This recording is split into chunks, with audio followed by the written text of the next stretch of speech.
पण जसं तुम्ही म्हटलं, की पहिलं होस्टिंग झीवर, आता पुन्हा झीवर. झीवर एक वेगळंच नातं झालंय. यशला किती मिस करताय? यशला तर खूप मिस करतो मी, टू बी व्हेरी ऑनेस्ट. कारण मला वाटतं यशपेक्षाही यश त्याच्या कुटुंबाला खूप मिस करतोय. कारण तुम्ही जेव्हा काम करता 1-1.5-2 वर्ष एकत्र, तेव्हा ऑब्व्हियसली तुमचं एक बॉन्डिंग सगळ्यांबरोबर तयार होतं.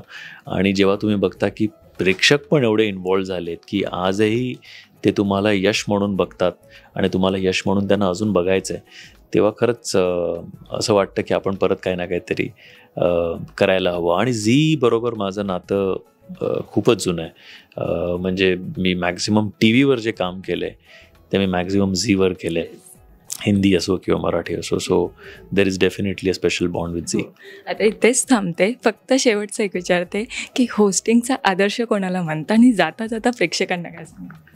मला वाटतं तसे खूप आहेत, पण काही लोकांनी जो एक पायंडा रचला आहे त्यात सगळ्यात आधी नाव घेईन मी मिस्टर बच्चन यांचं, की त्यांना जेव्हा पहिल्यांदा KBCमध्ये बघितलं, की ज्या डिग्निटीने, ज्या स्टाईलने त्यांनी ते सगळं कंडक्ट केलं, आय थिंक ते खूपच फेनॉमिनल होतं. त्याचबरोबर जेव्हा हे सॅटेलाईट चॅनल सुरू झाले होते तेव्हा मला वाटतं मोहन कपूर एक शो करायचे, सांप सीडी नावाचा, तो पण झीवरच असायचा. आणि त्याच्यात त्यांची जी एनर्जी होती, किंवा अंताक्षरीमध्ये अन्नू कपूर त्यांची जी एनर्जी होती, आणि त्यांनी ज्या पद्धतीने सगळ्यांना आपलं करून घेतलं होतं, किंवा सारेगमामध्ये Sonu Nigam, I think all this people have influenced you a lot and inspired you to maybe do something on those lines. Yes. आता प्रेक्षकांना काय सांगायला आवडेल?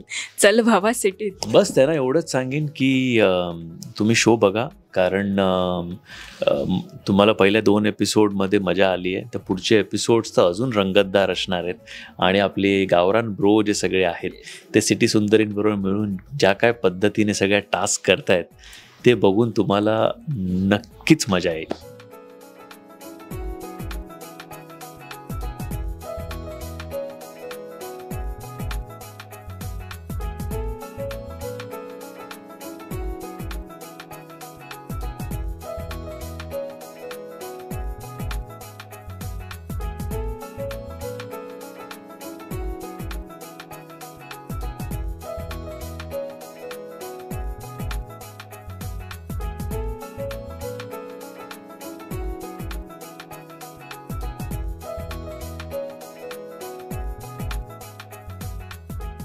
मराठी मनोरंजन सृष्टीमधील मालिका, चित्रपट, नाटक तसेच कलाकारांबद्दलच्या नवीन अपडेट्स जाणून घेण्यासाठी नक्की सबस्क्राईब करा इट्स मज्जा मराठी या आपल्या नवीन यूट्यूब चॅनलला.